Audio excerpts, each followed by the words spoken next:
El 23 de agosto de 2006, una joven salió corriendo de una casa en Austria. Tenía 18 años, estaba desesperada y llevaba más de 8 años sin ser libre. Durante 3096 días había vivido encerrada. Pero ahora había conseguido salir. Corrió entre los jardines, saltó a varias vallas, buscó a alguien que pudiera ayudarla y finalmente llegó hasta una vivienda. Una mujer mayor la vio. Natasha le pidió que llamara a la policía y le dijo algo que parecía imposible. Soy Natasha Campus. La niña que había desaparecido camino a la escuela en 1998 acababa de regresar. El 2 de marzo de 1998, Natasha Campus tenía 10 años. Vivía en Viena. Aquella mañana había conseguido permiso para ir sola caminando hasta la escuela. Era una pequeña libertad. Una de esas cosas normales que para un niño significa muchísimo. Pero Natasha nunca llegó al colegio. Mientras caminaba, un hombre salió de una furgoneta blanca, la agarró y la obligó a entrar. Ese hombre era Wolfgang Priklopil. Tenía 36 años y trabajaba como técnico en telecomunicaciones. No era un criminal conocido, no tenía una reputación que hiciera sospechar inmediatamente de él. Y después de secuestrar a Natasha, la policía incluso llegaría a hablar con él. Porque primero apareció una pista. Una niña de 12 años había visto el secuestro.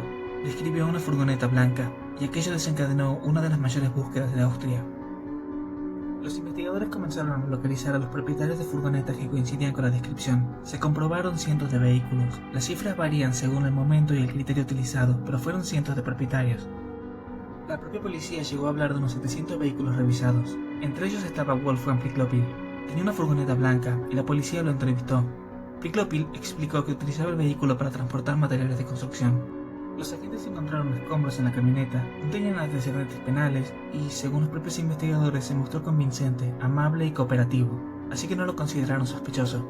Aquello se convertía en uno de los grandes errores de la investigación, porque el hombre que la policía acababa de interrogar era el mismo que tenía a Natasha secuestrada. Priklopil había preparado un espacio oculto debajo del garage de su vivienda.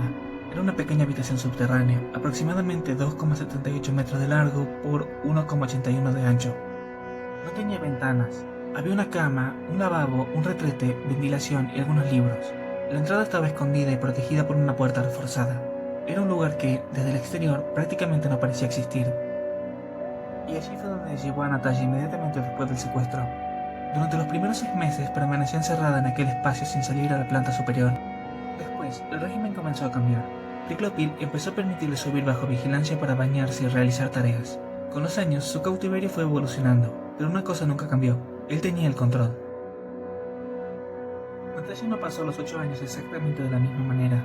Al principio estaba prácticamente aislada, después empezó a realizar tareas dentro de la casa. Limpiaba, cocinaba, realizaba trabajos de mantenimiento. Más adelante pudo pasar determinados periodos en otras partes de la vivienda e incluso, ocasionalmente, en el jardín. Pero estar fuera del búnker no significaba estar libre. Priklopil seguía vigilándola. Seguía decidiendo cuándo podía salir, cuándo podía comer, qué podía hacer y qué ocurriría si intentaba escapar. El control también era psicológico. Priklopil utilizaba amenazas contra ella y su familia para mantenerla sometida, y con el paso de los años, la violencia se convirtió en una parte habitual de su vida. Natasha había entrado en aquel lugar siendo una niña, pero allí dentro creció. Llegó a la adolescencia bajo el control de Priklopil. Sufrió golpes, privación de alimentos y otras formas de violencia física y psicológica. También relató posteriormente haber sufrido agresiones sexuales durante el cautiverio. En algunos momentos lo obligaba a utilizar otro nombre y a tratarlo como una figura de autoridad. Pero cuanto más crecía Natasha, más evidente se hacía algo. Ya no era la niña de 10 años que él había podido controlar físicamente con facilidad, y Priklopil lo sabía. Por eso el miedo tenía que hacer el trabajo que ya no podía hacer solamente la fuerza. Hay un aspecto del caso que suele perderse cuando se cuenta simplemente como una historia de secuestro. Natasha no pasó 8 años esperando pasivamente a que alguien la encontrara. Tuvo que adaptarse. Aprendió las rutinas de Priklopil. Aprendió cómo reaccionaba cuando estaba enfadado, qué cosas podían desencadenar violencia y cuáles podrían darle unos minutos de tranquilidad. También encontró una forma de mantener activa su mente. Leía, escuchaba la radio, aprendía.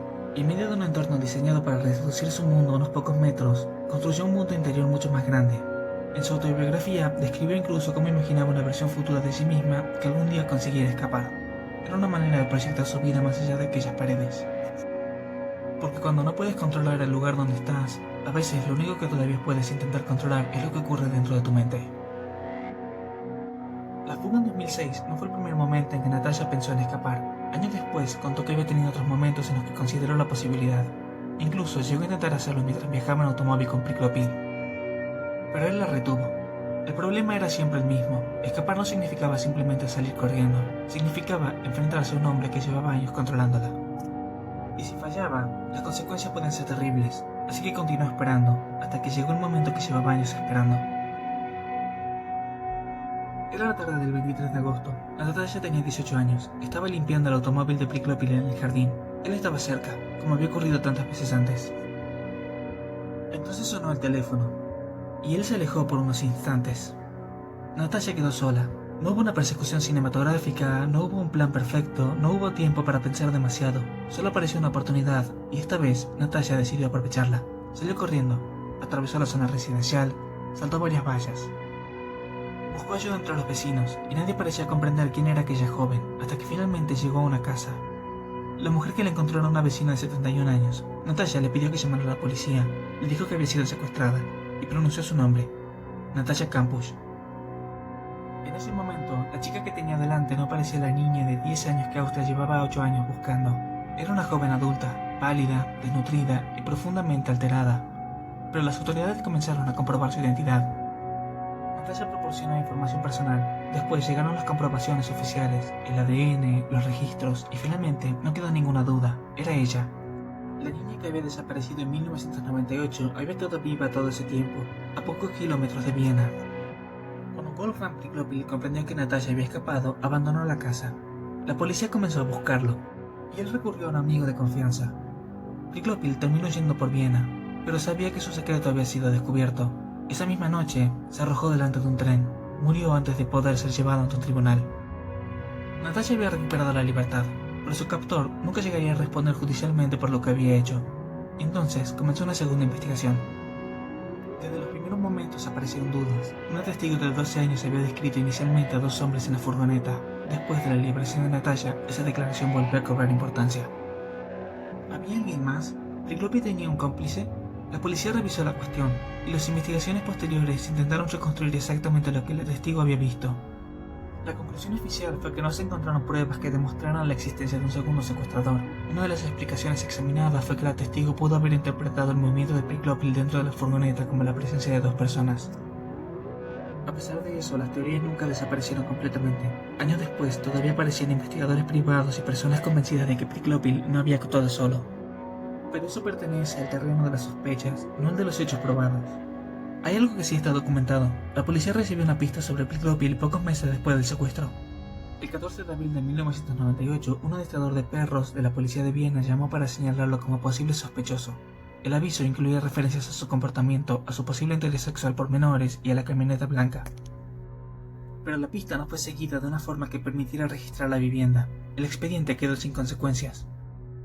Y el dato resulta estremecedor por una sencilla razón. La policía ya había pasado por ahí, ya había interrogado a Priklopil, y meses después recibió otra advertencia sobre él. La noticia de su liberación provocó una conmoción internacional, y Natasha descubrió rápidamente que escapar del secuestrador no significaba escapar del interés de los demás. Los medios querían saberlo todo, la gente quería conocer cada detalle, algunas personas comenzaron a cuestionar su comportamiento. ¿Por qué no había escapado antes? ¿Por qué podía hablar con tanta claridad? ¿Por qué lloró cuando se enteró de que Priklopil había muerto? Incluso surgieron teorías que intentaban poner en duda su propia historia. La situación llegó a tal punto que Natasha tuvo que defender públicamente a su madre frente a acusaciones que sostenían, sin pruebas, que había tenido participación en el secuestro. También sufrió acoso y amenazas. En otras palabras, después de 8 años encerrada por un solo hombre, Natasha tuvo que aprender a vivir bajo la mirada de millones.